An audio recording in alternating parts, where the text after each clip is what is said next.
여러분, 오늘도 카카오톡 상단바에 읽지 않은 메시지들이 숙제처럼 쌓여 있나요? 답장해야 한다고 생각하면서도 정작 손가락은 그 채팅방을 피해 다른 앱을 누르거나 아예 휴대폰을 뒤집어 놓지는 않으신가요? 분명 나쁜 의도가 있는 건 아닌데 이상하게 그 노란색 숫자 2를 지우는 게 세상에서 가장 무거운 일처럼 느껴질 때가 있습니다. 하얀 스웨터 소매 속으로 손을 꼭 숨기고 알림 소리에 움찔하는 당신의 모습. 주변에서는 왜 이렇게 답장이 늦냐, 읽었으면 말을 해야지라며 서운해하기도 하지만 사실 이건 여러분이 무책임해서가 아닙니다. 오늘은 우리 마음속에서 어떤 심리적 기제가 작동하고 있기에 확인을 미루는 선택을 하게 되는지, 현대인의 고질병이 된 이 현상의 이면을 친근하고도 깊이 있게 풀어보려 합니다. 요즘은 전화보다 문자 소통이 훨씬 편하다고들 하지만 역설적으로 그만큼 문자로 인한 피로도는 극에 달해 있습니다. 예전엔 전화를 끊으면 대화가 종료되었지만 지금은 24시간 내내 대화의 줄다리기가 이어지죠.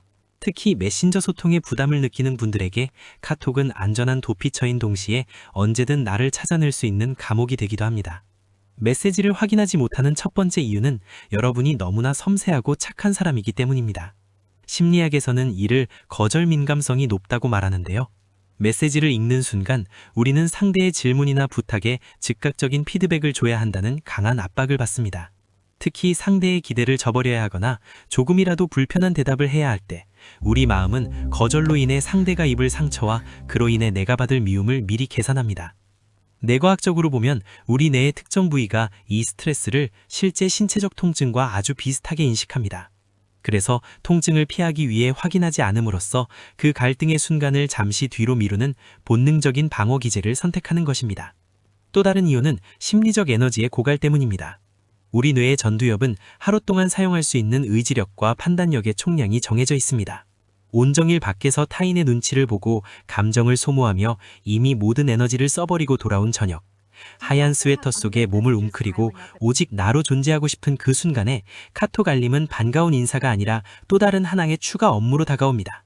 메시지를 읽고 상대의 의도를 파악하고 내 기분이 나쁘지 않음을 증명하기 위해 적절한 이모티콘을 고르는 과정은 생각보다 엄청난 에너지를 소모합니다.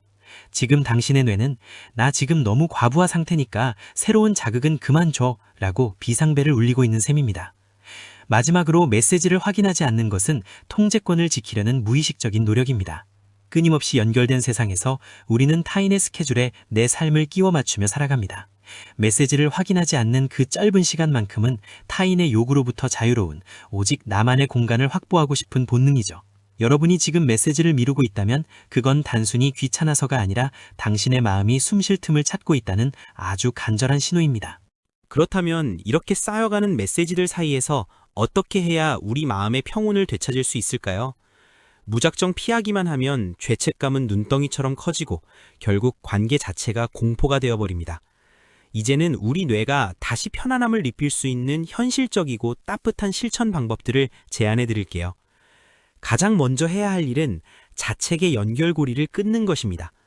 답장이 늦어진 자신을 보며 난 왜 이렇게 사회성이 없을까? 상대가 오해하면 어떡하지?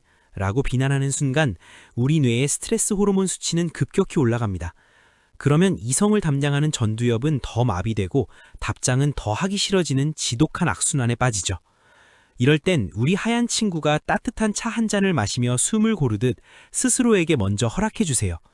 지금은 내 마음의 배터리가 부족해서 잠시 쉼표를 찍고 있는 거야. 내가 충분히 충전된 후에 진심을 전하는 게 상대에게도 더 좋은 일이야. 라고요. 상대의 시간보다 나의 평온을 먼저 돌보는 것이 결국 건강한 관계를 오래 유지하는 비결입니다. 두 번째 방법은 디지털 경계선을 명확히 긋는 것입니다. 모든 메시지에 실시간으로 답해야 한다는 강박은 현대인이 만든 가장 잔인한 굴레 중 하나입니다. 이제는 답장하는 시간을 따로 정해보세요. 예를 들어 점심시간 끝 무렵 10분 혹은 자기 전 30분처럼 내가 에너지를 조금 낼 수 있는 시간을 정해두는 겁니다. 그 외의 시간에는 알림을 꺼두거나 휴대폰을 물리적으로 멀리 두어 뇌가 외부 자극으로부터 완전히 쉴 수 있는 성역을 만들어주세요. 요즘은 연결되지 않는 즐거움을 스스로에게 선물하는 태도가 꼭 필요합니다. 언제든 연락 가능한 사람보다 자신의 리듬을 소중히 여기는 단단한 사람이 될 때 타인도 여러분의 시간을 함부로 대하지 않게 됩니다. 세 번째로 거절과 답변의 문턱을 낮추는 마음의 예시문들을 활용해 보세요. 뭐라고 답할지 고민하느라 에너지를 다 쓰지 않도록 정중하지만 명확한 문장들을 미리 마련해 두는 겁니다. 지금은 여유가 없어서 내일 천천히 연락할게 라든지 메시지 확인했어. 지금은 집중해야 할 일이 있어서 나중에 길게 이야기하자 같은 짧은 문장 한 줄이면 충분합니다. 사람들이 연락이 안 되는 것에 서운해하는 이유는 답장 그 자체보다 무시당했다는 불확실함 때문입니다.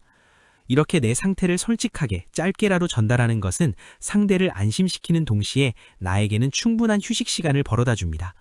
완벽한 대답보다 중요한 건 내 한계를 인정하는 용기입니다. 마지막으로 침묵의 시간을 두려워하지 마세요. 진정한 관계는 숫자 1이 지워지는 속도에 의해 결정되지 않습니다.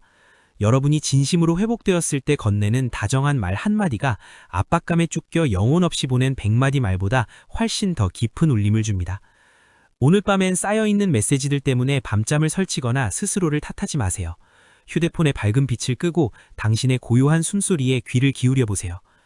포근한 스웨터가 우리 몸을 감싸주듯 오늘 이 이야기가 당신의 지친 마음을 따뜻하게 안아주었기를 바랍니다. 당신의 평온한 일상을 마음 리추얼이 언제나 응원합니다. 오늘도 정말 고생 많으셨습니다. 시청해주셔서 감사합니다.